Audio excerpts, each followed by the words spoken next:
Hey YouTube! So your car's brakes are squeaking, car doesn't stop like it should, pulls left or right when you hit the brakes? Well, stay tuned. By the end of this video, you will have the know-how and confidence to change your own front disc brake pads.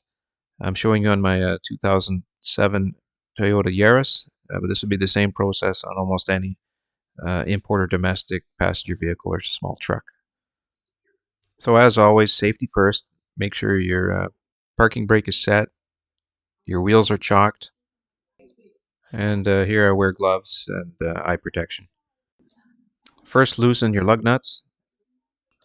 You can use a tire iron that comes with your car. Here I've got a ratchet and extension with a 21mm socket.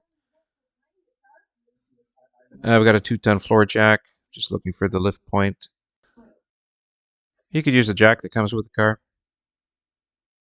So this car is a 2007 Yaris. This is the one I bought a couple weeks ago. I featured it in a number of other videos. I was noticing that the fuel economy wasn't that great. It was getting about 7.5 liters per 100 kilometers. Really not that great for this type of vehicle. And also noticed that the car wouldn't roll on its own. Like when it was in neutral or when I'm parking, I just wanted to coast or roll. Seemed to be some sort of drag on it. When I walked around the vehicle after driving on the freeway, driver's side wheel was hot, kind of locked up and seized. So that was my trigger to open it up and see what's going on. So the first thing I'm going to do is compress the wheel cylinder so I can get the caliper off. You can use a C-clamps or just a screwdriver in the little hole if your car's so equipped. You can compress the cylinder. Here I've got 14mm socket. I've put a link in the description of the tools you're going to be required and where to find them on Amazon.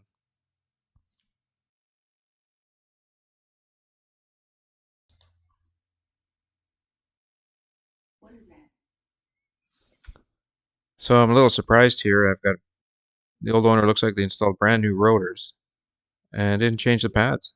Rotors are about $100 each. Pads are $20. It's absolutely ridiculous, dangerous, and stupid not to change the pads. And I think I'm finding out why this wheel was not performing well. It was locking and dragging. Uh, Whoever installed that pad didn't even have the shims in it. It had a shim on the top but not the bottom. What an absolute joke. When you buy your new brake pads, it's going to come with, of course, 2 pads for each wheel. There'll be 4 in a box. And there'll be 8 of these metal stainless steel shims. That's where the pads slide on. Come out fairly easy. Just need a screwdriver. Bang them out.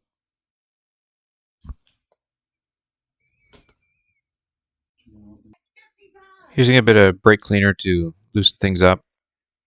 I did scrub it a little off camera. Sorry I didn't catch that.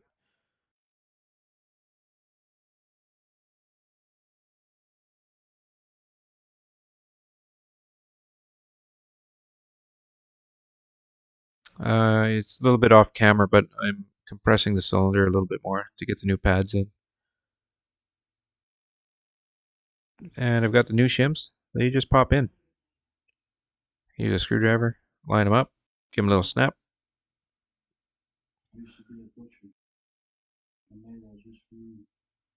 And the pads. There's the new pads versus the old ones. You can kind of see in this view how worn they were.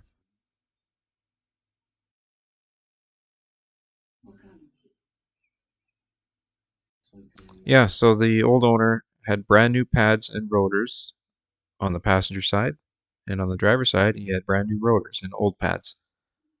I don't know what he was smoking, what he was thinking, but I think it's one of the contributing factors why this car was so cheap.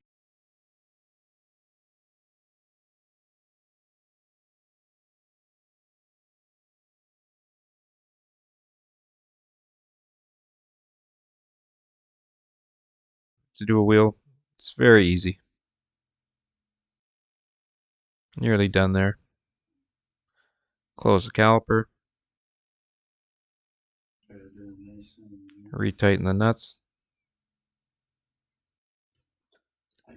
Toyota service manual in this car says 14 foot-pounds to tighten the calipers. I don't have a torque wrench, but I've got great muscle memory. So I make sure I don't tighten anything more tighter than when I took it off. A little bit of common sense there. So this whole brake job costs just under 50 bucks. You can get your pads at any local auto parts store. I've also got it linked in the description to where to buy them on Amazon. Amazon, they're anywhere from 30 bucks to 100 bucks.